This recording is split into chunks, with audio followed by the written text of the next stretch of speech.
നമസ്കാരം. പെട്ടെന്ന് പറഞ്ഞു പോകുന്ന ഒരു വീഡിയോ. അതിനകത്ത് കാരണം എന്തെന്ന് വെച്ച് കഴിഞ്ഞാൽ പല കുട്ടികളും ചില കമൻസ് എഴുതിയിട്ടുണ്ടായിരുന്നു. എൻ്റെ ഒരു പോയിൻ്റ് ഓഫ് വ്യൂ, ഇത്രയധികം കോലാഹലങ്ങൾ നടക്കുമ്പോൾ എന്തെങ്കിലും ഒരു അഭിപ്രായം ഇതിനെക്കുറിച്ചൊന്ന് പറയാമോ എന്ന് പറഞ്ഞ് ഞാൻ പല കമൻസിലും അഭിപ്രായങ്ങൾ എഴുതിയിട്ടുണ്ടായിരുന്നു. ഞാൻ വിചാരിച്ചൊരു ചെറിയൊരു വീഡിയോ ആയിട്ട് എൻ്റെ ഇത്രയും കാലത്തെ നിരീക്ഷണത്തിനും ഈ ഒബ്സർവേഷൻസിനൊക്കെ കൺക്ലൂഡ് ചെയ്യുന്ന വിധത്തിൽ കുറച്ച് പോയിൻറ്റുകൾ, ഇതിൽ മിക്കവാറും എല്ലാ പോയിൻറ്റുകളും നിങ്ങൾക്ക് അറിയാവുന്നതായിരിക്കും. പക്ഷെ ഞാനൊന്ന് കൺസോളിഡേറ്റ് ചെയ്തിട്ട് എൻ്റെ ഒരു പോയിൻ്റ് ഓഫ് വ്യൂ എക്സ്പ്ലെയിൻ ചെയ്യാൻ വേണ്ടി മാത്രമാണ് ഇതിനകത്ത് ഞാൻ ശ്രമിക്കുന്നത്. ഓക്കെ,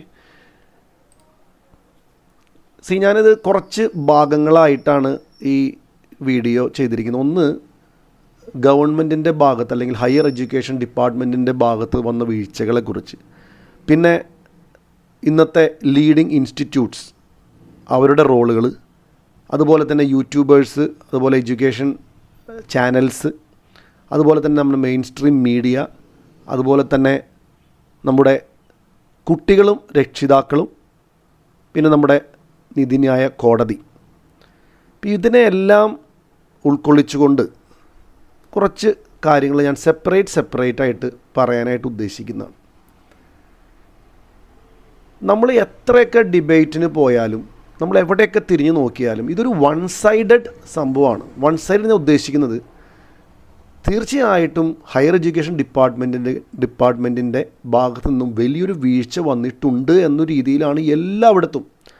അതിനോട് ഞാൻ പൂർണ്ണമായിട്ട് യോജിക്കുകയാണ്. അതൊരു നല്ലൊരു കാര്യമാണ്, അങ്ങനെ അറ്റ്ലീസ്റ്റ് അങ്ങനെ വരുന്നത്. സാധാരണ നമ്മളൊരു വിഷയം ഈ അന്തിച്ചർച്ചകളിലുമൊക്കെ വന്നു കഴിഞ്ഞാൽ ഒരു രാഷ്ട്രീയ ആംഗിളിലേക്ക് പോയിട്ട് കാണുന്ന ജനങ്ങൾക്ക് ഇത് ആരുടെ ഭാഗത്താണ് ശരി, അല്ലെങ്കിൽ ഇത് എന്താണ് ഇതിൻ്റെ ഗുട്ടൻസ് എന്ന് മനസ്സിലാകാതെ തപ്പിത്തടയുന്ന സാധാരണ ജനങ്ങൾക്ക് ഇത്തവണ അവർ ഡിബേറ്റ്സൊക്കെ ഫോളോ ചെയ്തിട്ടുണ്ടെങ്കിൽ, അവർ ഈ ചാനലുകൾ പറയുന്ന കാര്യങ്ങൾ ഫോളോ ചെയ്ത് അവർ കൃത്യമായിട്ട് വിത്ത് ഡാറ്റയാണ് ഞാൻ പറയുന്നത്, പെർസെപ്ഷനല്ല, വിത്ത് ഡാറ്റയാണ് പറയുന്നത്, വലിയ വീഴ്ചകൾ വന്നിട്ടുണ്ട് എന്നുള്ളത് കൃത്യമായിട്ട് മനസ്സിലാക്കാനായിട്ട് സാധിക്കും ഒരു കൊച്ചുകുട്ടിക്ക് പോലും. കാരണം ഡിഫെൻഡ് ചെയ്യാനായിട്ട് അപ്പുറത്തെ ഭാഗത്ത് പോയിൻറ്റ്സ് ഇല്ലാതെ വരുമ്പോൾ പിന്നെ it is straightforward, right? അപ്പോൾ അതാണ് ഇവിടെ സംഭവിച്ചിരിക്കുന്നത്.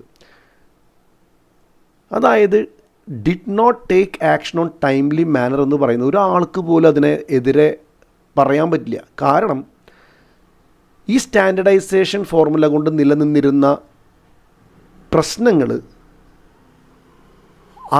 അറിഞ്ഞിട്ട് പോലും ഫെബ്രുവരിക്ക് മുൻപ്, പ്രോസ്പെക്ടസ് ഇറക്കുന്നതിന് മുൻപ് നമുക്ക് കീം 2025 എക്സാമിൻ്റെ ക്രൈറ്റീരിയ എങ്ങനെ വേണം, 100% കുട്ടികൾക്കും 100% ജസ്റ്റിസ് കൊടുക്കുന്ന മെത്തേഡ് ഏതാണ് എന്ന് കണ്ടുപിടിക്കാനായിട്ട് വളരെയധികം നെഗ്ലിജൻസ് നമ്മൾ പറയില്ലേ, അതായത് നിസ്സാരമായിട്ട് കാണാം, അതിനൊരു ഇമ്പോർട്ടൻസ് കൊടുക്കാതെയാണ്. ഇമ്പോർട്ടൻസ് കൊടുത്തിരുന്നുവെങ്കിൽ കഴിഞ്ഞ വർഷത്തെയും മുൻപത്തെ വർഷങ്ങളിലെയും എല്ലാം പ്രശ്നങ്ങൾ നിലനിൽക്കുന്നത് നമ്മൾ കണ്ടിട്ടുണ്ട്. കുട്ടികൾ തെരുവിലേക്ക് ഇറങ്ങിയിട്ടുണ്ട്. അവരൊന്നും വെറുതെ തെരുവിലേക്ക് ഇറങ്ങുന്നതല്ല, അവരൊക്കെ എന്തെങ്കിലുമൊക്കെ ഡാറ്റ അവരുടെ കയ്യിലുണ്ടാവും. ഇതൊക്കെ മനസ്സിലാക്കാനായിട്ട് ഒരു ബുദ്ധിമുട്ടുമില്ല. ഒരു സ്പ്രെഡ്ഷീറ്റ് തുറന്നു വെച്ച് സ്റ്റാൻഡർഡൈസേഷൻ ഫോർമുല CBSEക്കും സ്റ്റേറ്റിനും ISCക്കും എങ്ങനെ വർക്ക് ചെയ്യുന്നു കണ്ടുപിടിച്ച് കഴിഞ്ഞാൽ നമുക്ക് എന്തായാലും ഇപ്പോഴത്തെ ഫോർമുലയിൽ ഒരു ചെറിയ ഫ്ലോ ഉണ്ടെന്ന് നമുക്ക് മനസ്സിലാക്കാൻ പറ്റും. ചെറിയ ഫ്ലോ എന്ന് ഞാൻ പറയാൻ കാരണം അത് ഒരു പർട്ടിക്കുലർ കുട്ടികളാണ് അത് ഇമ്പാക്റ്റ് ചെയ്യണത്.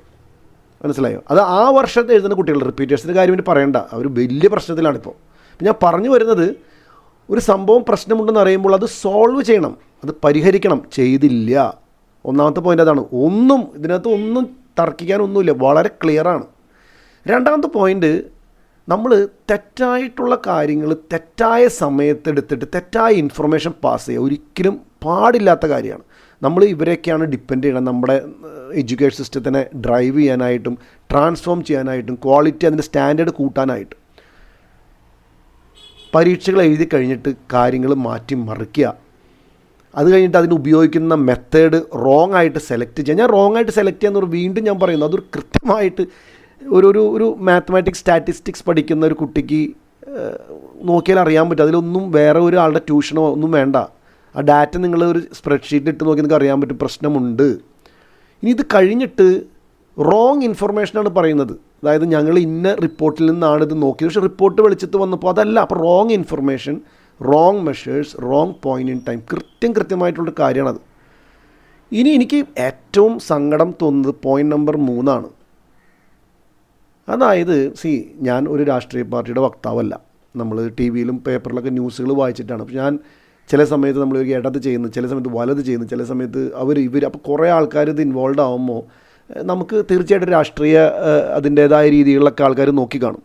പക്ഷെ ഞാൻ എപ്പോഴും പറയാം, എൻ്റെ അറ്റ്ലീസ്റ്റ് ഈ വിദ്യാഭ്യാസ നിരീക്ഷകൻ എന്നുള്ള രീതിയിൽ ഞാൻ നോക്കിയിട്ട് ഈ ഒരു പർട്ടിക്കുലർ സംഭവത്തിന് ഞാൻ പറയാമെന്നുണ്ടെങ്കിൽ ഹയർ എഡ്യൂക്കേഷൻ ഡിപ്പാർട്ട്മെൻറ്റ് ഒരു തെറ്റ് ഞങ്ങൾക്ക് പറ്റി എന്ന് വ്യക്തമായിട്ട് പറയാൻ ഒരു നാണവോ മടിയോ വിചാരിക്കേണ്ട കാര്യമില്ല.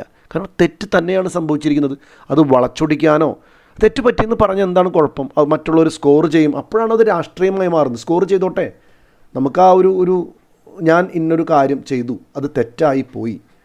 തീർച്ചയായിട്ടും ഉദ്ദേശം എന്നൊക്കെ നമ്മൾ പറയും, നല്ല ഉദ്ദേശത്തോട്, പക്ഷേ തെറ്റാണ് ചെയ്തത്.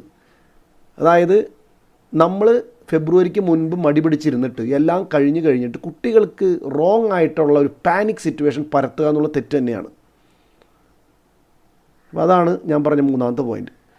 ഇനി ഈ പരീക്ഷ നടത്തിപ്പ് തന്നെ നോക്കാം. നമുക്ക് ഫോർമുലയൊക്കെ മറക്കാം. എത്ര ക്വസ്റ്റ്യൻസാണ് തെറ്റായിട്ട് ക്വസ്റ്റ്യൻ പേപ്പറിൽ വരുന്നത്? കഴിഞ്ഞ വർഷം കൂടുതലായിരുന്നു. അത് കഴിഞ്ഞിട്ട് അത് മാർക്ക് കാൽക്കുലേറ്റ് ചെയ്യുമ്പോൾ ക്വസ്റ്റ്യൻസ് ഡിലീറ്റ് ചെയ്യുക, ആൻസർ കീ റോങ് ആവുക, ഇതൊക്കെ നമുക്ക് സിമ്പിളായിട്ട് പരിഹരിക്കാൻ പറ്റുന്ന കാര്യങ്ങളാണ്. ഈ കുട്ടികൾ എഴുതുന്ന ചോദ്യങ്ങളിൽ ഒരു തെറ്റ് വന്നു കഴിഞ്ഞാൽ നമ്മൾ ക്ഷമിക്കോ? ഇല്ല. നമ്മൾ പറയും നിങ്ങൾക്ക് 2 വർഷം ഉണ്ടായില്ലേ, നിങ്ങൾ എന്ത് തേങ്ങ പഠിക്കാൻ തരും, നിങ്ങളുടെ മാർക്ക് കുറയാൻ കാരണം നിങ്ങൾ തെറ്റ്. പക്ഷേ ഇവർക്ക് തെറ്റായ ക്വസ്റ്റ്യൻസ് ഇട്ട് കഴിഞ്ഞാൽ ഇവരോട് ചോദിക്കാനും പറയാനും ആരുമില്ല. അതുപോലെ തന്നെയാണ് കുട്ടികൾ പരീക്ഷയ്ക്ക് സമയത്തിന് വന്നില്ലെങ്കിൽ ആ കുട്ടിയാണ് സഫർ ചെയ്യുക. പക്ഷേ ഇവർ റിസൾട്ട് പറയേണ്ട സമയത്ത് റിസൾട്ട് പറഞ്ഞില്ലെങ്കിൽ ഇവർക്ക് യാതൊരു കുഴപ്പമില്ല. ഞാൻ ഇവരെന്ന് ഉദ്ദേശിക്കുന്നത് നമ്മുടെ ഹയർ എഡ്യൂക്കേഷൻ ഡിപ്പാർട്ട്മെൻറ്റാണ്. അവർക്ക് യാതൊരു പ്രശ്നമില്ലാന്ന്. കുട്ടികളാണ് പിന്നെയും സഫർ ചെയ്യുന്നത്. അപ്പോൾ this is again becoming A one sided game. Absolutely ridiculous എന്നാണ് അതിന് പറയാം. മനസ്സിലായി? അപ്പോൾ ഞാൻ പറയുന്നത് ഇതിലൊക്കെ വലിയ വലിയ വീഴ്ചകളാണ്. പിന്നെ വന്നിരിക്കുന്നതാണ് lack of transparency and timelines. അതായത് ഇത്രയും കുട്ടികളെ ഇമ്പാക്റ്റ് ചെയ്യുന്ന, ഇത്രയും നമ്മുടെ ഭാവിയിലെ എൻജിനീയേഴ്സൊക്കെയാണ് ഇവർ. അവരൊന്നും അങ്ങനെ അവരെ തള്ളിക്കളയാൻ പറ്റുന്നൊരു പോപ്പുലേഷനൊന്നുമല്ല. അവർക്കൊരു റോൾ ഈ സൊസൈറ്റിയിൽ പ്ലേ ചെയ്യാനുണ്ട് ഫ്യൂച്ചറിൽ. പക്ഷേ ഒരുപാട് പേര് പുറത്തേക്ക് പോകുമ്പോൾ നമ്മുടെ കേരളത്തിന് ഒരുപാട് റോളുകൾ ഈ കുട്ടികൾക്ക് പ്ലേ ചെയ്യാനുണ്ട്. ഇവരൊക്കെ നമ്മൾ അവരുടെ ചോദ്യങ്ങളൊന്നും ശരിയല്ല എന്ന് പറഞ്ഞ് മാറ്റുന്നത്. ഇവർ ശരിക്കും പറയുകയാണെങ്കിൽ ഒരു പ്രസ് കോൺഫറൻസ് നടത്തണം. ഇന്ന കാര്യങ്ങളാണ് സംഭവിച്ചത്, കുട്ടികളായിട്ടൊരു സംവദിക്കാനൊരു അവസരം ഉണ്ടാകും, അവരുടെ ചോദ്യങ്ങൾക്ക് ഉത്തരം പറയും. ഇതൊന്നുമില്ല. വെറുതെ വന്ന് നമ്മൾ എന്തൊക്കെയോ പറഞ്ഞ് ഡിസപ്പിയർ ആവുന്ന ആ ഒരു പരിപാടി ട്രാൻസ്പാരൻസിക്ക് ചേർന്നതല്ല. പിന്നെ ടൈം ലൈൻസിൻ്റെ കാര്യം ഞാൻ മുൻപ് പറഞ്ഞിട്ടുണ്ട്. നമ്മൾ ഏതെങ്കിലും ഒരു സ്കെഡ്യൂൾ, ഒരു ടൈം ടേബിൾ കൊടുത്താൽ പരമാവധിയും അത് ഫോളോ ചെയ്യാനായിട്ട് അത് ഫോളോ ചെയ്തില്ലെങ്കിൽ എന്താ പ്രശ്നം അറിയും? നമ്മൾ പരിഹാസ കഥാപാത്രമായി മാറേണ്ടി വരും. കാരണം കുട്ടികൾ ഒരു പ്രഡിക്റ്റബിലിറ്റി ഇല്ല. ജൂൺ 10 എന്ന് പറഞ്ഞാൽ എനിക്ക് എപ്പോൾ വേണമെങ്കിലും പബ്ലിഷ് ചെയ്യാമെന്നായി, അല്ലെങ്കിൽ നോട്ടിഫിക്കേഷൻ ഇന്ന് വരും എന്ന് പറഞ്ഞാൽ ഇന്ന് പാതിര കഴിഞ്ഞ് 12:38 നോട്ടിഫിക്കേഷൻ. അത് ആരാണിത് ഉറക്കൊളിച്ചിരിക്കും നോക്കാൻ പോണേ? കഴിഞ്ഞ വർഷം തന്നെയായിരുന്നു പരിപാടി ഈ അലോട്ട്മെൻറ്റ് സമയത്ത്. അപ്പോൾ ഇതൊന്നും കറൻ്റ്ലി ടൈംലിനെസ്സും ട്രാൻസ്പെറൻസും ഒന്നും ഇല്ലയെന്ന് ഈ ഉദാഹരണങ്ങളിൽ നമുക്ക് മനസ്സിലാവും. അപ്പോൾ എൻ്റെ ഭാഗത്തുനിന്ന് പറയുകയാണെന്നുണ്ടെങ്കിൽ വലിയ തരത്തിലുള്ള വീഴ്ചകൾ സംഭവിച്ചിട്ടുണ്ട്. ഇത് ഞാൻ പറഞ്ഞില്ല. ഇനി വേറെ ഒരു പ്രധാനപ്പെട്ട കാര്യം ഞാൻ ഈ പോയിൻ്റ് നമ്പർ 3 ഞാൻ പറയാൻ വിട്ടുപോയി. അത് കൃത്യമായിട്ട് ഞാൻ എക്സ്പ്ലെയിൻ ചെയ്തില്ല. മിസ്റ്റേക്ക് ആക്സെപ്റ്റ് ചെയ്യുന്നില്ല എന്ന് ഞാൻ പറഞ്ഞല്ലോ. ഇതിനകത്ത് വലിയൊരു ഡേഞ്ചർ ഒളിച്ചിരിക്കുന്നതെന്നറിയോ? നമുക്കതൊരു മിസ്റ്റേക്കാണെന്ന് തോന്നുമ്പോഴാണ് അത് കറക്റ്റ് ചെയ്യാൻ പറ്റുക. നമ്മൾ പറയണു നമ്മൾക്ക് മിസ്റ്റേക്കൊന്നും പറ്റിയിട്ടില്ല എന്ന് പറഞ്ഞാൽ എങ്ങനെ കറക്റ്റ് ചെയ്യുക? മനസ്സിലായോ? ഇപ്പോൾ 2026 എന്തെങ്കിലും നമുക്ക് കറക്ഷൻ വേണമെങ്കിൽ ഇപ്പോൾ നടക്കുന്നത് മിസ്റ്റേക്കാണ്, തെറ്റായ പ്രോസസ്സാണെന്ന് മനസ്സിലാകുമ്പോഴല്ലേ നമ്മളത് കറക്റ്റ് ചെയ്യുക. അപ്പോൾ അത് പറയുന്നത് കൊണ്ട് എന്താണ് കുഴപ്പം? പറയാതെ കറക്റ്റ് ചെയ്യുന്നതിനേക്കാളും നല്ലത് ഓക്കെ ഇത് മിസ്റ്റേക്കാണ്, ഞങ്ങൾ കറക്റ്റ് ചെയ്യും. ഇതൊന്നും ഇവിടെ നടക്കുന്നില്ല. Very sad situation. ഓക്കെ, ഞാൻ വലിച്ചു നീട്ടി കൊണ്ടുപോകുന്നില്ല, വീഡിയോൻ്റെ നീളം കൂടും. അതുകൊണ്ട് തന്നെ പെട്ടെന്ന് അടുത്ത പോയിന്റിലേക്ക് പോകാം. ഇനി എനിക്ക് മറ്റൊരു സംഭവം, ഞാൻ എൻ്റെ ഒബ്സർവേഷനാണ്. ഇതിൽ എത്രമാത്രം ശരി തെറ്റുന്നു എൻ്റെ ഒരു ഒബ്സർവേഷനാണ്. നമ്മുടെ ഈ സംസ്ഥാനത്ത് നിറഞ്ഞു നിൽക്കുന്ന ലീഡിങ് കോച്ചിങ് ഇൻസ്റ്റിറ്റ്യൂട്ട്സ്, ഞാൻ പേരൊന്നും പറയാൻ ആഗ്രഹിക്കുന്നില്ല, ഇവരൊന്നും കൃത്യമായിട്ടൊരു നിലപാടെടുക്കുന്നില്ല. ഇപ്പോഴത്തെ കുട്ടികളെ ഫോർമുലകൾ പഠിപ്പിക്കുക, കുട്ടികളെ മാത്സ് പഠിപ്പിക്കുക, ഫിസിക്സ് കെമിസ്ട്രി പഠിപ്പിക്കുക, അവർക്ക് നല്ല സീറ്റ് വാങ്ങിച്ചു കൊടുക്കുക എന്നുള്ളത് ഈ ഇൻസ്റ്റിറ്റ്യൂട്ട്സിൻ്റെ ഉത്തരവാദിത്തമാണ്. അപ്പോൾ അവർ പഠിപ്പിച്ചിട്ട് കുട്ടികൾക്ക് നീതി ലഭിക്കുന്നില്ലെങ്കിൽ അവർക്കും ഇതിൽ ശബ്ദം ഉയർത്തേണ്ടതായിട്ടുണ്ട്. അത് ശബ്ദമുയർത്തേണ്ട രീതികളുണ്ട്. അതായത് ഇങ്ങനെയും കുഴപ്പമില്ല അങ്ങനെയും കുഴപ്പമില്ല എന്ന് പറഞ്ഞു പോകുന്നതല്ല. ധൈര്യമായിട്ട് നമ്മൾ പറയണം, ഈ ഫോർമുല തെറ്റാണ്, ഈ മെത്തേഡ് തെറ്റാണ്, അത് തിരുത്തപ്പെടേണ്ടതാണ്. അല്ലാതെ കുട്ടികൾക്ക് വിഷമാവും, നിങ്ങൾക്ക് എന്തെങ്കിലും ചെയ്യാൻ പറ്റുമോ എന്നല്ല പറയണ്ടേ. ഇപ്പോൾ എക്സിസ്റ്റ് ചെയ്യുന്ന മെത്തേഡ് കംപ്ലീറ്റ്ലി റിഡിക്കുലസ് ആണ് എന്ന് നമുക്ക് പറയാൻ പറ്റണം. അവിടെയാണ് കുട്ടികൾക്കും ഒരു ഫീലുണ്ട്, ഇവർ നമ്മുടെ കൂടെ. ഇതിപ്പോൾ ഞാൻ പറഞ്ഞില്ലേ, ഇതൊക്കെ ഒരു എന്താ പറയുക, നമ്മൾ ബോൾഡ് ആവേണ്ട സമയത്ത് ബോൾഡ് ആവേണ്ടത് തന്നെ. ഇവർക്കൊരു വലിയ റോളുണ്ട് ഇൻസ്റ്റിറ്റ്യൂട്ട്സിന് ഇവിടെ പ്ലേ ചെയ്യാനായിട്ട്. ആ റോള് അവർക്കാണ് കൂടുതൽ പവറോടുകൂടെ ഇത് കുട്ടികളെ സപ്പോർട്ട് ചെയ്യാൻ പറ്റും. രക്ഷിതാക്കൾക്ക് ഒരുപാട് പേർക്ക് ഇത് അറിയില്ല എന്ന് സംഭവം, പക്ഷേ ഇൻസ്റ്റിറ്റ്യൂട്ട്സിനൊക്കെ നന്നായിട്ട് അറിയാം. ഇവരിതിൻ്റെ ഇടയിലൊക്കെ റിപ്പീറ്റർ ബാച്ചിൻ്റെ അഡ്മിഷൻ എടുക്കുന്ന കാര്യവും പിന്നെ പഴയ റാങ്ക് ലിസ്റ്റായാലും പുതിയ റാങ്ക് ലിസ്റ്റായാലും എല്ലാവരും ഇവിടെ ഉണ്ട് എന്നുള്ള. ഞാൻ പറയുന്നത്, നമുക്ക് കാര്യങ്ങളെ വ്യക്തമായിട്ട് സമീപിക്കണം. നമുക്ക് ഒരു തെറ്റാണെന്ന് പറയുന്ന സമയത്ത് തെറ്റാണെന്ന് പറയുക തന്നെ വേണം. അപ്പോഴാണ് കുട്ടികൾക്കൊരു ഒരു നമ്മുടെ കൂടെ ആരെങ്കിലും ഉണ്ട് എന്നുള്ള. അതാണ് ഞാൻ പറഞ്ഞത്, അവിടെയാണ് നമുക്ക് കുറേയും കൂടെ ഒരു സ്ഥാപനം എന്ന നിലയ്ക്ക് ചില സമയങ്ങളിൽ എനിക്ക് തോന്നും ഇവർക്ക് കുറച്ചും കൂടെ ചെയ്യാമായിരുന്നല്ലോ എന്നെനിക്ക് തോന്നിപ്പോൾ. പിന്നെ പറയുന്നതാണ്, ഞാൻ വളരെയധികം ഇൻട്രസ്റ്റിംഗ് ആയിട്ട് ചില യൂട്യൂബ് ചാനൽസ്, ഞാൻ വീണ്ടും പേരോ ഒന്നും പറയുന്നില്ല, ചില യൂട്യൂബ് ചാനൽസൊക്കെ വളരെ നല്ല ഇൻസൈറ്റ്സാണ് കുട്ടികൾക്ക് ഫീഡ് ചെയ്ത് കൊടുക്കുന്നത്. വിത്ത് ഡാറ്റയാണ്, വെറുതെ പറഞ്ഞു പോകുന്നതല്ല, വിത്ത് ഡാറ്റയാണ്. ഞാൻ ആലോചിക്കുമായിരുന്നു, ഇതൊന്നും ഇല്ലെങ്കിൽ കുട്ടികളെ എങ്ങനെ ഇതൊക്കെ മനസ്സിലാക്കുക. ഇവരെല്ലാവരും ഓരോരുത്തർ ഇവരുടെ വീടുകളിലിരിക്കുക, ഇവർക്ക് സംഘടനകളൊന്നും തന്നെ ഇല്ല. ഇവർ ഈ ഓരോ ഹയർ എഡ്യൂക്കേഷൻ്റെ ഓരോ നോട്ടിഫിക്കേഷൻ കണ്ട് അന്തം വിട്ടിരിക്കുകയാണ്. ഇവരാരെ ഗൈഡ് ചെയ്യണേ? എനിക്ക് തോന്നുന്നത്, അറ്റ്ലീസ്റ്റ് ഞാൻ ഫോളോ ചെയ്യുന്ന ഈ സോഷ്യൽ മീഡിയയിൽ എനിക്ക് തോന്നുന്നു ഇവർക്ക് കിട്ടുന്ന ഇൻഫർമേഷനെല്ലാം ഡാറ്റയോടുകൂടി ഇങ്ങനത്തെ ഇതുപോലത്തെ യൂട്യൂബ്, ഞാൻ പറഞ്ഞില്ലേ, പല ചാനലുകളും വളരെ സ്പഷ്ടമായ കാര്യങ്ങൾ പറയുന്നുണ്ട്. അവർ ആ ഡാറ്റ ഉപയോഗിച്ചിട്ടാണ് ഓരോ കാര്യങ്ങൾ സമീപിക്കുന്നത്. അതവർക്ക് വലിയൊരു ഹെൽപ്പായിട്ട് എനിക്ക് തോന്നുന്നുണ്ട്. ഈവൻ നമ്മുടെ മുഖ്യധാര മാധ്യമങ്ങളിൽ വരുന്ന ഡിബേറ്റ്സിലെല്ലാം some of these people are coming there and supporting the whole thing, right? അപ്പോൾ അവർക്കാണ് കാര്യങ്ങൾ പിടിപാട് ഉള്ളത് എന്ന് ഇവർക്ക് മനസ്സിലാവുന്നതുകൊണ്ടാണ് ചില വ്യക്തികളെ അവർ ആ കോൺവെർസേഷൻസിലേക്കൊക്കെ വിളിക്കുന്നത്. അപ്പോൾ I just want to appreciate them, right, who are bringing up this data, who are actually standing up straight and supporting them during this crisis situation. നമ്മളത് മറക്കാതെ പോകരുത്, ശ്രദ്ധിക്കാതെ പോകരുത്. ഇനി വേറെ ഒരു ഒബ്സർവേഷൻ, നമ്മുടെ മീഡിയ ഉണ്ടല്ലോ, ഈ വിദ്യാഭ്യാസ കാര്യങ്ങൾ എന്തെങ്കിലും രാഷ്ട്രീയപരമായിട്ട് ആളിക്കത്തുമ്പോഴാണ് ഇവരെല്ലാവരും ചാടി വീഴുക. അതുകൊണ്ട് ഞാൻ കുട്ടികളോടും രക്ഷിതാക്കളോടും പറയും, മീഡിയകളെ ദയവ് ചെയ്ത് നിങ്ങൾ നമ്പരുത്. കാരണം ഇന്ന് ഒരു വാർത്ത കിട്ടിയ അവർ നാളെ അവരുടെ പാട്ടിന് പോകും, വേറെ വാർത്ത കിട്ടിയ അവർ പോകും. പക്ഷേ ഇത് വളരെ സങ്കടകരമായ കാര്യമാണ്. മീഡിയയുടെ ഒരു ധർമ്മം എന്ന് പറയുന്നത്, അനീതി എവിടെയെങ്കിലും കണ്ടു കഴിഞ്ഞാൽ അവരത് ചെറിയ പോപ്പുലേഷനാണോ വലിയ പോപ്പുലേഷനാണോ അത് എന്തെങ്കിലും ഒരു ട്രിഗർ അവർ കൊണ്ടുവരണ്ടേ. ഇത് എന്നാണ് ഈ കീം എന്ന് പറയുന്നത്? എല്ലാ വീടുകളിലും ഇപ്പോൾ കീം എൻ്റെ ഫാദർ തന്നെ ചോദിക്കേണ്ടത് എന്താണ് സംഭവം, കീം എന്ന് പറയുന്നുണ്ടല്ലോ. അപ്പം മുഴുവൻ സമയം ടി വിയുടെ മുമ്പിലാണ്. ഞാൻ പറയുന്നത്, ഇത് ആൾക്കാർക്ക് ഒന്നും ഇതിനെപ്പറ്റി അറിയില്ല. പക്ഷെ എന്തുണ്ടായി, ഹൈക്കോടതിയുടെ ഇടപെടലുകളും ഇതൊക്കെ വന്നോടുകൂടെ ഇതിനൊരു രാഷ്ട്രീയ ചുകയുണ്ട്, ഇതിനൊരു രാഷ്ട്രീയപരമായിട്ടൊരു സ്കോർ നമുക്ക് ചെയ്യാമെന്ന് പറഞ്ഞോടുകൂടെ ആളി കത്താനായിട്ട് തുടങ്ങി. ആ ഒറ്റ കാരണം കൊണ്ടാണ് ഇതിന് ഏറ്റവും ശ്രദ്ധ മീഡിയ പിടിച്ചു പറ്റിയത്. ഒരു പക്ഷേ അത് ഒരുപാട് ലേറ്റായി പോയില്ല. അറ്റ്ലീസ്റ്റ് ഇപ്പോഴെങ്കിലും ഒരുപാട് ആൾക്കാർക്ക് കീം എന്താണെന്ന്, എവിടെയാണ് ഈ പ്രശ്നം പറ്റിയതെന്നൊക്കെ മനസ്സിലായെന്ന് എനിക്ക് തോന്നുന്നു. അത് ഈ മീഡിയയുടെ വലിയ ഇടപെടൽ. പക്ഷേ ഇടപെടൽ അവർ മുൻപേ ചെയ്യേണ്ടതായിരുന്നു എന്നാണ് എൻ്റെ പോയിന്റ്. ഇതൊക്കെ അവർ നിസ്സാരമായിട്ട് വിദ്യാഭ്യാസ രംഗത്തെ തള്ളിക്കളയാൻ പറ്റില്ല. അതുപോലെ തന്നെ പല ആളുകളുണ്ട് ഈ സോഷ്യൽ മീഡിയയിലൊക്കെ നിറഞ്ഞു നിൽക്കുന്നത്, അവർക്കൊന്നും ഇതിനെപ്പറ്റി ABCD അറിയണ്ടായിരുന്നില്ല. അവരൊക്കെ ഇവിടുന്നൊക്കെ ഓരോ ഡാറ്റ കണ്ടുപിടിച്ച് വീഡിയോകൾ ചെയ്യണം, അവസാന സമയത്താണ് ചെയ്യുന്നത്. കാരണം അവർ നോക്കുമ്പോൾ വലിയൊരു സംഭവം നടക്കുന്നുണ്ട്, നമ്മളെന്തെങ്കിലും രണ്ട് വാക്ക് പറഞ്ഞില്ലെങ്കിൽ നാണക്കേടാവില്ലേ എന്നുള്ള രീതിയിലാണ് അവർ ഇതിലേക്ക് കയറി വരണേ. പിന്നെ അവരൊക്കെ പലരും വിളിച്ചു നോക്കണം, എന്താ നിങ്ങൾ സംസാരിക്കാത്ത വിഷയത്തെക്കുറിച്ച്. അപ്പോൾ അവർക്ക് ഇത് എന്താണെന്ന് പോലും അറിയില്ല. പിന്നെയാണ് ഇതൊക്കെ ചകഞ്ഞ് പിടിച്ച് മുന്നിലേക്ക്. ഒരു കണക്കിന് പറഞ്ഞാൽ വളരെ നന്നായി. അല്ലെങ്കിൽ ഇത് ഒരുപക്ഷെ ഒരാൾക്ക് പോലും അറിയാതെ പോകുമായിരുന്നൊരു സംഭവമായേനെ. ഇനി ഞാൻ നിങ്ങളെ കുട്ടികളോട് ഞാൻ പറഞ്ഞു, നമ്മൾ കുറേയും കൂടെ കാര്യങ്ങളെ സീരിയസ് ആയിട്ട് സമീപിക്കണം. പഠിച്ചു പോകുക എന്നല്ല. അറ്റ്ലീസ്റ്റ് ഇതാണ് ഇവിടെ സംഭവിക്കുന്നത് എന്ന് നമ്മൾ അറിയുമ്പോൾ തന്നെ നമ്മൾ വളരെ കുശാഗ്ര ബുദ്ധിയോടുകൂടെ നമ്മളിരിക്കണം. നമ്മളൊരു പ്രോസ്പെക്ടസ് വായിക്കാനായിട്ട് മേ ബി ഒരു ദിവസം എടുത്തോട്ടെ, 2 ദിവസം എടുത്തോട്ടെ, സമയമില്ലെങ്കിൽ വേറെ ആരെങ്കിലും ഫ്രണ്ടിനോട് വായിപ്പിക്കുക. അത് കഴിഞ്ഞിട്ട് ചോദിക്കുന്നത് എന്തെങ്കിലും മനസ്സിലായോ. ഇതിൽ ഒരുപാട് സ്ഥലങ്ങളിൽ വളരെ സ്ട്രെയിറ്റ് ഫോർവേഡാണ്, മനസ്സിലായി. അതിനകത്ത് നമുക്ക് തർക്കിക്കാനോ ഒന്നും തന്നെ ഇല്ല. കോളേജുകളുടെ ലിസ്റ്റ്, സീറ്റുകൾ, എത്ര വലിയ ഒരു ഡോക്യുമെൻ്റാണ്. അതിനകത്ത് പല സ്ഥലങ്ങളും പല കാര്യങ്ങളും സ്ട്രെയിറ്റ് ഫോർവേഡാണ്. പക്ഷേ ഈ സ്റ്റാൻഡർഡൈസേഷൻ ഫോർമുല, ഷിഫ്റ്റുകൾ വരുമ്പോഴുള്ള നോർമലൈസേഷൻ ഫോർമുല, ഇതൊക്കെ വരുമ്പോൾ നമ്മളത് അറ്റ്ലീസ്റ്റ് അറിഞ്ഞിരിക്കേണ്ടതായിട്ടുള്ള ആവശ്യകതയുണ്ട്. എന്തിനാണ്? അറിഞ്ഞാൽ മാത്രമേ അത് ശരിയാണോ തെറ്റാണോ എന്ന് നമുക്ക് അറിയാൻ പറ്റുള്ളൂ. അറിഞ്ഞാൽ മാത്രമേ നമ്മളെ അത് ഇമ്പാക്റ്റ് ചെയ്യാൻ പോകുന്നുണ്ടോ ഇല്ലയോ എന്ന് അറിയാൻ പറ്റുള്ളൂ.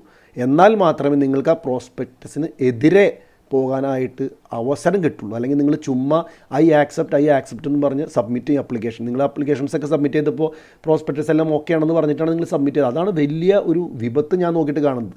അതേസമയം ഇത് നടത്തുന്നവരും ഇതിൻ്റെ പിറകിൽ അധ്വാനിക്കുന്നവരും എല്ലാം പക്കയാണെന്ന് നമ്മൾ അസ്യൂം ചെയ്ത ഇതിൻ്റെ പ്രശ്നമില്ല. പക്ഷേ ഇപ്പോൾ നമുക്ക് ഡാറ്റ നമ്മുടെ മുമ്പിലുണ്ടല്ലോ, ഇതെല്ലാം പാളിപ്പോയ സംഭവങ്ങളാണ്. അപ്പോൾ നമ്മൾ ഇനി മുതൽ നിങ്ങൾ ഓരോ പ്രോസ്പെക്ടസ് സൈൻ ചെയ്ത് അല്ലെങ്കിൽ ഓരോ പ്രോസ്പെക്ടസ് എഗ്രി ചെയ്യുമ്പോൾ, ഡിജിറ്റലി എഗ്രി ചെയ്യുമ്പോൾ നിങ്ങളത് വായിച്ച് നോക്കേണ്ടത് നിങ്ങളുടെ ഉത്തരവാദിത്തമാണ്. അത് വേറെ ആളുടെ ഉത്തരവാദിത്തമല്ല. നിങ്ങളാണ് ആ അപ്ലിക്കേഷൻ സബ്മിറ്റ് ചെയ്യണേ. ഇനി ഞാൻ നിങ്ങളോട് പോയിന്റ് നമ്പർ 2 പറയാം. ഈ കാണിച്ചിരിക്കുന്നതിൽ ലാക്ക് ഓഫ് നോളജ് നിങ്ങൾ ഓരോരുത്തരും ഒരു ചെറിയ സ്പ്രെഡ്ഷീറ്റ് എടുത്ത് നിങ്ങൾ ഈ ഫോർമുല ഒന്ന് ഇട്ട് നോക്കൂ.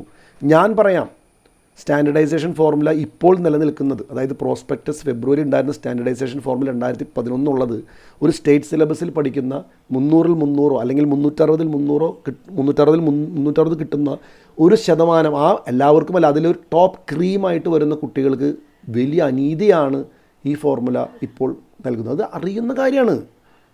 ഞാൻ പറഞ്ഞില്ലേ, 300-ൽ ഒരു കുട്ടി കിട്ടിക്കഴിഞ്ഞാൽ മാർക്ക് കുറയുന്നുണ്ടെങ്കിൽ ചില കുട്ടികൾക്ക് പറയാം, കുറച്ച് പേരൊക്കെ ഭാഗ്യത്തിന് ഫുള്ളടിച്ച് കുറേ ചോയ്സ് ഉണ്ടായിരുന്നു എന്നൊക്കെ പറയാം. പക്ഷേ ഫുള്ളടിക്കാനായിട്ട് എവിടെ പോയാലും ഫുള്ളടിക്കുമെന്ന് പറയുന്ന ഒരു ക്രീം കുട്ടികളുണ്ട്. CBSE തന്നെ ഇട്ടോ ഞാൻ ഫുള്ളടിക്കും, സ്റ്റേറ്റിലിട്ടോ ഞാൻ ഫുള്ളടിക്കും, ISCയിലിട്ടോ ഞാൻ ഫുള്ളടിക്കും. അവർക്ക് വലിയ അനീതിയാണ് ഈ ഫോർമുല കൊടുക്കുന്നത്. ഈവൻ താഴത്തെ ബാൻഡുകളിലേക്ക് വരുമ്പോൾ അവിടെയും അനീതിയുടെ ചെറിയ എന്തെങ്കിലും, പക്ഷേ ഒരുപാട് പ്രകടമല്ല. അപ്പോൾ ഇങ്ങനെയൊക്കെ വരുമ്പോൾ നമ്മളതിനെതിരെ നമ്മൾ ശബ്ദമുയർത്തുക, അല്ലെങ്കിൽ തീർച്ചയായിട്ടും ഫോർമുലയ്ക്കെതിരെ നമ്മൾ സംസാരിക്കണം, അല്ലെങ്കിൽ അതിനുവേണ്ടി കംപ്ലയിൻറ്റ് കൊടുക്കണം. കോടതിയിലേക്ക് പോകണമെങ്കിൽ കോടതിയിലേക്ക് പോകണം. അതാണ് റിയാക്റ്റീവ് വേഴ്സസ് പ്രൊആക്റ്റീവ്, റൈറ്റ്? ഇതെല്ലാം സംഭവിച്ചു കഴിഞ്ഞ് നമ്മൾ അയ്യോ എന്ന് പറഞ്ഞ് കരഞ്ഞിട്ട് കാര്യമില്ല. നമ്മൾ സംഭവിക്കുന്നതിന് മുമ്പ് തന്നെ നമ്മുടെ ബുദ്ധിയും യുക്തി ഉപയോഗിച്ച് ഇതിനെല്ലാം എതിരെ ശബ്ദം ഉയർത്താനുള്ളൊരു മെച്യൂരിറ്റി കൂടെ നമുക്ക് വരണം. ഫിസിക്സ്, കെമിസ്ട്രി, മാത്സ് മാത്രം പഠിച്ചിരുന്നു കഴിഞ്ഞാൽ നമ്മൾ വെട്ടിലാവും. അപ്പോൾ അതുകൂടെ ഇത് ചേർത്ത് ഞാൻ കുട്ടികളുടെ ഒരു രീതിയാണ് ഞാൻ പറയുന്നത്. നിങ്ങളുടെ ചിന്തിക്കുന്ന രീതിയിൽ കുറച്ചും കൂടെ മാറ്റങ്ങൾ വരുത്തണം. നിങ്ങൾ 99% നിങ്ങൾ പഠിക്കാൻ ഉപയോഗിച്ചു, പക്ഷേ 1% സമയം ഇതുപോലത്തെ നമ്മൾ ക്ലവറായിട്ടിരിക്കണം. ആരെങ്കിലും നമുക്ക് പണി തരാൻ ഉദ്ദേശിക്കുന്നുണ്ടോ? അത് മനഃപൂർവ്വമായിരിക്കില്ല, ചിലപ്പോൾ സിസ്റ്റത്തിൻ്റെ ഒരു പ്രോസസ്സിൻ്റെ പ്രശ്നമായിരിക്കും. പക്ഷേ നമുക്ക് പണി കിട്ടാൻ സാധ്യതയുണ്ടെന്ന് പറയുമ്പോൾ നമ്മൾ അതിനെതിരെ ശബ്ദം ഉയർത്തണം. മനസ്സിലായി? ഇനി ഞാൻ പറയുന്നത്, ഇനി വരുന്ന അടുത്ത വർഷത്തെ പ്രോസ്പെക്ടസ് ഒന്നും വായിച്ചു നോക്കാതെയോ കൺവിൻസ്ഡ് ആവാതെയോ നിങ്ങൾ ദയവ് ചെയ്ത് അത് ഇതുകൊണ്ടാണ് ഞാൻ പറയുന്നത്. ഈവൻ സ്ഥാപനങ്ങൾക്ക് വലിയ റോളുണ്ട്. അവർ കുട്ടികൾ പഠിപ്പിക്കുമ്പോൾ പ്രോസ്പെക്ടസൊക്കെ വരുമ്പോൾ ഇതിലൊരു പ്രശ്നമുണ്ട് കേട്ടോ, നിങ്ങൾ ഇങ്ങനെ പഠിച്ചാലാണ് ഇത് ചെയ്യാൻ പറ്റുള്ളൂ, അതല്ലെങ്കിൽ എല്ലാം കഴിഞ്ഞ് കഴിഞ്ഞിട്ട് അയ്യോ എനിക്കൊന്നും അറിയില്ലായിരുന്നു അവരാണ് കുട്ടികളിങ്ങനെ പറഞ്ഞ് ഹെൽപ്പ് ചെയ്യേണ്ടത്. ഈ കോച്ചിങ്ങൊക്കെ പോകുന്ന സ്ഥലത്തെ ഇതൊന്നും നടക്കുന്നില്ല എന്ന് എനിക്ക് തോന്നണേ. ഇനി ഒരു കാര്യം നമുക്ക് മനസ്സിലായത്, ഈ പോയിൻ്റ്, എന്ന് പറഞ്ഞ പോയിൻ്റ്, അതായത് നമുക്കിപ്പോൾ കാര്യം മനസ്സിലായി. CBSEയിലെ ആ കുട്ടി, എറണാകുളത്തെ കുട്ടി, അല്ലെങ്കിൽ കുറച്ച് കുട്ടികൾ കൂടെ ഹൈക്കോടതിനെ സമീപിച്ചപ്പോൾ കാര്യങ്ങൾ മറിഞ്ഞു. അതായത് നമ്മൾ വെറുതെ മിണ്ടാതിരിക്കുന്നവരല്ല, അല്ലെങ്കിൽ എന്തെങ്കിലും, അത് ഞാൻ CBSEയുടെ കാര്യം പറഞ്ഞല്ലോ, ഈവൻ സ്റ്റേറ്റ് ആയാലും, അതായത് എന്തെങ്കിലും കേട്ട് കഴിഞ്ഞാൽ കണ്ടു കഴിഞ്ഞാൽ ഓ എൻ്റെ കഷ്ടകാലം, അല്ലെങ്കിൽ എനിക്കിത് സംഭവിച്ചല്ലോ എന്ന് ആലോചിച്ച് കരയാനുള്ളതല്ല നമ്മുടെ സമയം. നമ്മൾ കുറച്ച് സമയം അത് ഇൻവെസ്റ്റ് ചെയ്ത് നമ്മുടെ ബന്ധുമിത്രാദികളോ കഴിവുള്ളവരെയൊക്കെ കൂട്ടിപ്പിടിച്ച് നമ്മളത് നീതിന്യായ വ്യവസ്ഥയിലേക്ക് പോകുമ്പോൾ നമുക്ക് തീർച്ചയായിട്ടും സപ്പോർട്ട് കിട്ടും, അല്ലെങ്കിൽ അതിനൊരു സേ ഉണ്ട് എന്ന് ഇപ്പോൾ ഹൈക്കോടതിയുടെ ഈ പ്രസ്താവനയിൽ നിന്ന് നമുക്ക് ഏറെ പേർക്ക് മനസ്സിലായി കാണും. അത് ഞാൻ CBSEക്കോ സ്റ്റേറ്റിനോ സപ്പോർട്ട് അങ്ങനെ ഒരു രീതിയിൽ പറയുന്നതല്ല. അതായത് എന്തെങ്കിലും സിസ്റ്റത്തിൽ പ്രശ്നങ്ങളുണ്ടെന്നെങ്കിൽ, പാളിച്ചകളുണ്ടെന്നുണ്ടെങ്കിൽ, ചെയ്യുന്ന കാര്യങ്ങളിൽ വ്യക്തത കുറവുണ്ടെങ്കിൽ നമ്മൾ കോടതിയെ തന്നെ സമീപിച്ചാൽ മാത്രമേ നടക്കൂ. നമ്മൾ മറ്റുള്ളവരെല്ലാം കറക്റ്റായിട്ട് ചെയ്യും, ഞാൻ സാധാരണക്കാരൻ എന്ന് പറഞ്ഞ് പോയി കഴിഞ്ഞാൽ നമ്മളിങ്ങനെ റിസീവിങ് എൻഡിലായിരിക്കും. നമ്മൾ ലോ ആൻഡ് ഓർഡറിനെ ഉപയോഗിക്കേണ്ട സമയത്ത് ഉപയോഗിച്ചേ മതിയാകൂ എന്ന്. അല്ല, നമ്മളിപ്പോൾ ഒരു ഫ്രണ്ടിനോട് നമ്മൾ കരഞ്ഞ് നമ്മുടെ വിഷമം പറയുന്ന സൊല്യൂഷൻ ഉണ്ടാവും? ഇല്ല, കേൾക്കേണ്ടവർ കേൾക്കണം. അപ്പോൾ ഇതാണ് ഞാൻ പറയാനായിട്ടുള്ള മറ്റൊരു. ഇനി അടുത്തത്, at least what I am hoping എന്ന് നമ്മൾ പറയുകയാണെന്നുണ്ടെങ്കിൽ, അടുത്ത വർഷം മുതൽ നമുക്ക് വളരെ സീരിയസ് ആയിട്ട് ഇതിനെ അപ്രോച്ച് ചെയ്യണം. 100% നീതി 100% കുട്ടികൾക്ക് കിട്ടണം. അല്ലാണ്ട് പകുതി നീതി ഇത് കുഴപ്പമില്ല അത് കുഴപ്പമില്ല അങ്ങനെയല്ല. 100% നീതി 100%. രാത്രിയെ പകലാക്കി പഠിക്കുന്ന കുട്ടികൾക്ക് അതിനുള്ള റിവാർഡ് കിട്ടണം. മനസ്സിലായോ? അതല്ലാതെ ഓക്കെ അവരെന്തൊരു ഫോർമുല ഉണ്ടാക്കിയിട്ട് നോക്കട്ടെ. അപ്പോൾ കഴിഞ്ഞ വർഷം എനിക്ക് പണി പാളി, ഇത്തവണ അറിയുമെന്നല്ലോ, ട്രൈ ചെയ്ത് നോക്കാം. ഈ റിപ്പീറ്റേഴ്സൊക്കെ ഒരുപാട് പേർക്ക് പ്രശ്നം വരാൻ കാരണം റിപ്പീറ്റ് ചെയ്യുന്നതിന് മുമ്പ് തന്നെ നമുക്കറിയാം ഈ ഫോർമുല അപ്ലൈ ചെയ്ത് കഴിഞ്ഞാൽ ഈ വർഷത്തെ എക്സാം കുറച്ച് ഡിഫിക്കൽട്ട് ആക്കി കഴിഞ്ഞാൽ കഴിഞ്ഞ വർഷത്തെ ആ മൈനസ് ഇമ്പാക്റ്റ് മാഞ്ഞു പോവില്ല. അപ്പോൾ അഡ്വാൻറ്റേജ് ആർക്കാണ്? ഇപ്പോൾ എഴുതുന്ന കുട്ടികൾക്കാണ്. റിപ്പീറ്റേഴ്സിന് ബിഗ് ഡിസഡ്വാൻറ്റേജ് ആണ്. ഇത് ഞാൻ പറഞ്ഞു ഇപ്പോൾ കണ്ടുപിടിച്ചതല്ലാന്ന്. അത് പരീക്ഷ എഴുതുന്നതിന് മുമ്പ് പ്രോസ്പെക്ടസിൽ ഇതൊക്കെ എഴുതുമ്പോൾ തന്നെ നമുക്ക് അറിയാനായിട്ട് സാധിക്കണം. ചിലർക്ക് അറിയാമായിരുന്നിട്ടും അവരുടെ മനസ്സിലെന്തായിരുന്നു, നമ്മളെ കൊണ്ട് കൂട്ടിയാൽ ഈ സിസ്റ്റത്തിന് മാറ്റാൻ പറ്റില്ല, നമുക്ക് ഹാർഡ് വർക്ക് ചെയ്ത് പഠിച്ച് നല്ല റാങ്ക് വാങ്ങിക്കാമെന്നാണ്. അങ്ങനെയല്ല, നമ്മൾ സിസ്റ്റത്തിനെ മാറ്റാനും കൂടെ നമ്മുടെ ഭാഗത്ത് നിന്ന് അണ്ണാറക്കണയും തന്നാലായത് എന്ന് പറയുന്ന പോലെ നമ്മൾ ചെയ്തേ പറ്റൂ. ഞാൻ പറയുന്നത് അടുത്ത വർഷത്തെ പ്രോസ്പെക്ടസ് വരുന്നതിന് മുൻപ് ഹയർ എഡ്യൂക്കേഷൻ ഡിപ്പാർട്ട്മെൻറ്റ് ഈ പ്രശ്നങ്ങൾക്കെല്ലാം ഒരു സൊല്യൂഷൻ കൊണ്ടുവരുമെന്ന് നമ്മൾ ആഗ്രഹിക്കുകയാണ്. ഇനി പ്രോസ്പെക്ടസ് വരുമ്പോൾ എല്ലാ കുട്ടികളും വായിച്ച് നോക്കിയിട്ട് നിങ്ങൾക്ക് ആ ഫോർമുലയോ എന്താണെന്ന്, അല്ലെങ്കിൽ അവർ പോയി ചെയ്യുന്ന മെത്തേഡ് എന്താണെന്ന് വെച്ച് കഴിഞ്ഞാൽ നിങ്ങളത് കൺവിൻസ്ഡ് ആയിട്ടില്ലെങ്കിൽ നിങ്ങൾ വീണ്ടും കോടതിയെ സമീപിക്കണം. ആ സമയത്ത് സമീപിക്കണം. അതെല്ലാം കഴിഞ്ഞ് സമീപിച്ച് കഴിഞ്ഞാൽ ഫലമുണ്ടാവുമോ ഇല്ലയോ എന്ന് നമുക്കറിയാൻ പറ്റില്ല. കോടതിക്ക് സിമ്പിളായിട്ട് പറയാം, നിങ്ങൾ പ്രോസ്പെക്ടസ് എഗ്രി ചെയ്തല്ലേ, നിങ്ങൾ ഇനിയിപ്പോൾ എന്തിനാ ഒച്ചയും ഉണ്ടാക്കണമെന്നൊക്കെ ചോദിക്കാം. ഞാൻ പറയുകയാണെന്നുണ്ടെങ്കിൽ ഈ ബോർഡ് എക്സാം, ഞാനല്ല, ഒരുപാട് പേര് വിദഗ്ധർ പറയുന്നുണ്ട് ബോർഡ് എക്സാമിൻ്റെ വെയിറ്റേജ് നമുക്കൊരിക്കലും ചെയ്യാൻ പറ്റില്ല. നിങ്ങൾ ഈ സ്റ്റാൻഡർഡൈസേഷൻ ഫോർമുല ലോകത്തിലെ ഏറ്റവും ബെസ്റ്റ് ഫോർമുല കൊണ്ടുവന്നാൽ പോലും CBSEനും സ്റ്റേറ്റിൻ്റെയും എല്ലാ കുട്ടികളെയും 100% സാറ്റിസ്ഫൈ ചെയ്യാൻ നമുക്ക് പറ്റില്ല. അതുപോലെ തന്നെയാണ് നോർമലൈസേഷൻ. 6 ഷിഫ്റ്റുകൾ 7 ഷിഫ്റ്റുകൾ ഇതൊക്കെ ഈ ചെറിയ പോപ്പുലേഷൻ 6-7 ഷിഫ്റ്റ് നടത്തിയിട്ട് എങ്ങനെയാണ് നോർമലൈസ് ചെയ്യണം? ഇപ്പം ഞാൻ നിങ്ങളോട് ചെറിയൊരു കാര്യം ചോദിക്കട്ടെ. നമ്മൾ പറയുന്നില്ല ഇവിടെ ഫുൾ അടിച്ച ആൾക്ക് മറ്റോടത്ത് ഈ മൈനസ് ആകുമ്പോൾ പ്രയാസമുണ്ട് എന്ന് പറയുന്ന കേസുണ്ടല്ലേ. നമ്മളെന്താ ഈ ഷിഫ്റ്റുകളുടെ നോർമലൈസേഷനെ കുറിച്ച് ആ സെയിം ഇമ്പാക്റ്റ് സംസാരിക്കാത്തത്? മൂന്നാമത്തെ കുട്ടിക്ക് ഒരു ഷിഫ്റ്റിൽ 100 മാർക്ക് അടിച്ചു, 100 എക്സാമ്പിൾ പറയാണ്. പക്ഷേ 1-ലും 2-ലും 4-ലും 5-ലും 6 ബാക്കിയുള്ള 5 ഷിഫ്റ്റിലും ആർക്കും ഫുൾ അടിച്ചിട്ടില്ല. അപ്പോൾ എന്ത് സംഭവിക്കുന്നറിയോ? ഇവിടുത്തെ ഫസ്റ്റ് റാങ്കുകാരൻ്റെ ഫുള്ളടിച്ച ഈ ഫസ്റ്റ് റാങ്കുകാരൻ്റെ മാർക്കുകൾ മറ്റുള്ളവർക്ക് വന്നില്ലെങ്കിൽ അവരെന്താ ചെയ്യാമെന്നറിയോ? ഈ നോർമലൈസേഷനിൽ ഈ കുട്ടിയുടെ റാങ്ക് നോക്കും. ഉദാഹരണത്തിന് ഫസ്റ്റ് റാങ്ക് എന്ന് വിചാരിക്കുക, മറ്റുള്ള ഷിഫ്റ്റുകളിൽ ഫസ്റ്റ് റാങ്കിൻ്റെ മാർക്ക് എത്രയാണെന്ന് നോക്കും. ഉദാഹരണത്തിന് 95, 96 അങ്ങനെ ഒരു മാർക്കെന്ന് വിചാരിക്കുക. ഈ 100 അടിച്ച് കുട്ടിക്ക് കിട്ടാൻ പോകുന്ന ഫൈനൽ മാർക്ക് 100 അല്ല, ആ 100+ കുറഞ്ഞ മാർക്കുകളുടെ ആവറേജ് വരുമ്പോൾ തീർച്ചയായിട്ടും 100 താഴെ ആയിരിക്കും. അപ്പോൾ ഒരുപക്ഷെ അവന് 96 ആയിരിക്കാം. അപ്പോൾ അവന് പറഞ്ഞുകൂടെ എൻ്റെ 4 മാർക്ക് പോയി, എൻ്റെ 4 മാർക്ക് പോയി. അത് ശരിക്കും പ്രശ്നമാണെന്ന്. ആ സെയിം പ്രശ്നം തന്നെയാണ് സ്റ്റാൻഡർഡൈസേഷനിൽ ഒരു പരിധിവരെ സംഭവിക്കുന്നത്. കാരണം ഈ ഡാറ്റ പോപ്പുലേഷൻ നമ്മൾ വിചാരിക്കുന്ന നോർമൽ ഡിസ്ട്രിബ്യൂഷൻ ഫോളോ ചെയ്തില്ലെങ്കിൽ മറ്റേ ഫോർമുലയിൽ നോർമലൈസേഷൻ ഫോർമുല എന്താണ്? അസംഷൻ എന്താണ്? എല്ലാ ഷിഫ്റ്റിലും ഒരേ കോമ്പിറ്റൻസി ലെവലുള്ള ആൾക്കാരാണ് വരിക. അതുകൊണ്ട് നിൻ്റെ റാങ്ക് 23 ഒരു ഷിഫ്റ്റിലെങ്കിൽ അടുത്ത ഷിഫ്റ്റിൽ നിനക്ക് 23 റാങ്ക് തന്നെ കിട്ടുമായിരുന്നു എന്നാണ് അതിൻ്റെ അസംഷൻ. അത് ശരിയാണോ തെറ്റാണോ? അത് ഡാറ്റയുടെ പോപ്പുലേഷൻ. ഒരു സ്ഥലത്ത് കൂടുതൽ നന്നായിട്ട് പഠിക്കുന്ന കുട്ടികളെ ആ ഷിഫ്റ്റിലിരുത്തി, ഒരു ഷിഫ്റ്റിൽ മോശമായിട്ടുള്ള കുട്ടികൾ ഇരുത്തി കഴിഞ്ഞാൽ തവിട് പൊടിയാവും ഈ ഫോർമുല, നോർമലൈസേഷൻ ഫോർമുല. അപ്പം ഞാൻ പറഞ്ഞ നമ്മൾ സ്റ്റാറ്റിസ്റ്റിക്സിൻ്റെ എന്താ പറയുക സാധ്യതകളെ ഡിപ്പെൻഡ് ചെയ്യുമ്പോൾ നമ്മുടെ ഭാഗത്തും ഈ നോർമൽ ഡിസ്ട്രിബ്യൂഷൻ്റെ ഡാറ്റ സ്ക്യൂഡ് ആണെന്നുണ്ടെങ്കിൽ സംഭവം വർക്കൗട്ട് ആവില്ല. ഇതൊക്കെ പോയിൻറ്റ്സാണ്. അപ്പോൾ ഞാൻ പറയുന്നത് നമ്മളൊരു മെത്തേഡ്, ഒരു കുട്ടിയുടെ ഫൈനൽ റാങ്ക് നമ്മൾ നിർണ്ണയിക്കുന്നത് എങ്ങനെയാണെന്നൊരു മെത്തേഡ് ഫോർമുലേറ്റ് ചെയ്യുമ്പോൾ ഈ എല്ലാ അനിശ്ചിതത്വങ്ങൾക്കും ഉത്തരം അതിനകത്ത് ഉണ്ടാവണം. എന്നാലാണ് അത് ഫുൾ ബെസ്റ്റ് പരിപാടി. ഒറ്റ എക്സാം, ഒറ്റ ഷിഫ്റ്റ്, ഒറ്റ റാങ്ക്. അത് കീം ആയിക്കോട്ടെ, JEE മെയിൻസ് ആയിക്കോട്ടെ, what ever it may be. ഈ വക ബോർഡുകളെ ഏകീകരിക്കുക, സമീകരിക്കുക, കുറേ വാക്കുകൾ കേട്ട് കുട്ടികൾക്ക് തന്നെ മനസ്സിലാവുള്ളൂ എന്താണ് സ്റ്റാൻഡർഡൈസ്. ഒരാൾ പറയുന്നത് നോർമലൈസ്, ഒരാൾ സ്റ്റാൻഡർഡൈസേഷൻ, ഒരാൾ എന്തോ ബെൽ കർവ് എന്ന് പറയുന്നു. പിള്ളേർക്കൊക്കെ പകച്ചിരിക്കുകയാണ്. Simple, keep it simple. No. അപ്പോൾ ഇതാണ് ചുരുക്കത്തിൽ എനിക്ക് പറയാനുള്ള കുറച്ച് കാര്യം. ഞാൻ അറിയാം കുറച്ച് കഥ പോലെ നീണ്ടുപോയി, പക്ഷേ നിങ്ങൾക്കെല്ലാം ഷെയർ ചെയ്യുന്ന ഫ്രസ്ട്രേഷൻ തന്നെയാണ് ഞാനും ഷെയർ ചെയ്യുന്നത്. ഇതിനൊരു നടപടി വേണം. ഇപ്പോൾ ലേറ്റസ്റ്റായിട്ട് ഞാൻ കേൾക്കുന്നത് സ്റ്റേറ്റ് സിലബസ് കുട്ടികൾ സുപ്രീം കോടതിയിലേക്ക് പോകുന്നു എന്നാണ്. ഇങ്ങനത്തെ ഇൻ്റർവെൻഷൻസ് വരേണ്ടത് തന്നെയാണ് സിസ്റ്റത്തിനെ ഷെയ്ക്കപ്പ് ചെയ്യാനായിട്ട്. പക്ഷേ അതിൻ്റെ ഔട്ട്കം എന്താണെന്ന് നമുക്ക് ആർക്കും പറയാൻ പറ്റില്ല. എനിക്ക് ഗസ് ചെയ്യാൻ പറ്റുന്നൊരു കാര്യം, ചിലപ്പോൾ ഒരു പക്ഷേ കോടതി അതിന് വേറെ രീതിയിൽ കണ്ടിരിക്കാം. ഫെബ്രുവരി പ്രോസ്പെക്റ്റ് നിങ്ങൾ ഓക്കെ എന്ന് പറഞ്ഞതല്ലേ, അപ്പോൾ എന്തുകൊണ്ട് നിങ്ങൾ അന്ന് പറഞ്ഞില്ല? ഇപ്പോൾ ഈ അവസാന നിമിഷത്തിൽ പറഞ്ഞു കഴിഞ്ഞാൽ എങ്ങനെയായിരിക്കും? ഈ ഗവൺമെൻറ്റിനെതിരെ നമ്മൾ ചോദിക്കുന്ന പോലെ നിങ്ങൾക്ക് ഫെബ്രുവരിക്ക് മുമ്പ് കാര്യങ്ങൾ നടത്താനില്ല, അവസാന സമയത്ത് നിങ്ങൾ നിയമത്തിൻ്റെ വശങ്ങൾ മാറ്റി കഴിഞ്ഞാൽ എന്തായിരിക്കുമെന്ന് പറഞ്ഞ പോലെ തന്നെ കോടതിക്ക് ഇങ്ങനെയും സുപ്രീം കോടതിക്ക് ചോദിക്കാൻ വേണമെങ്കിൽ പ്രോസ്പെക്ടസ് നിങ്ങൾ ഓക്കെ ആക്കിയതല്ലേ, ഇപ്പോൾ നീ ലാസ്റ്റ് നിമിഷത്തിൽ വന്നിട്ട് പ്രോസ്പെക്ടസ് ഞാൻ ഓക്കെ അല്ല എന്ന് പറയാൻ പറ്റുമോ? ഇതെല്ലാം പല പല വശങ്ങളാണ്. ഞാൻ ആരും നിരുത്സാഹപ്പെടുത്തുന്നതല്ല. ഇൻ്റർവെൻഷൻസ് വരണമെങ്കിൽ നമ്മൾ നന്നായിട്ട് രംഗത്തിറങ്ങണം. അപ്പോൾ ലെറ്റ് us see, അറ്റ്ലീസ്റ്റ് 2026 മുതലുള്ള ബാച്ചുകൾക്ക് ഒരു സുതാര്യത, നമ്മൾ ഫോർവേഡ് ലുക്കിംഗ് വേണം. ഇനി ഞാൻ കുട്ടികളോട് പറയാനുള്ളത്, ഈ കോലാഹലങ്ങളുടെ ഇടയിൽ നിങ്ങൾ ഓപ്ഷൻസ് രജിസ്ട്രേഷൻ നടത്തുമ്പോൾ ശ്രദ്ധിച്ച് നിങ്ങൾ നല്ല രീതിയിൽ അതിൽ പാർട്ടിസിപ്പേറ്റ് ചെയ്യുക. നിങ്ങളുടെ മനസ്സ് ശാന്തമാക്കി ഇതിൻ്റെ ഇടയിലൊന്നും പെടാതെ ടെൻഷൻ അടിക്കാതെ നിങ്ങളുടെ ഇപ്പോഴത്തെ റാങ്ക് വെച്ച് ഏറ്റവും ബെസ്റ്റ് ഓപ്ഷൻ ഏതാണ് കിട്ടാമെന്നുള്ള കാര്യത്തിലേക്ക് നിങ്ങൾ ദയവ് ചെയ്ത് 16-ാം തീയതി വരെ ഒന്ന് ശ്രദ്ധ ഊന്നുക. അത് കഴിഞ്ഞ് നമുക്ക് വരണോടത്ത് വെച്ച് കാണാം. പക്ഷേ അറ്റ്ലീസ്റ്റ് ഇപ്പം നിങ്ങളുടെ ശ്രദ്ധ പതറരുത്.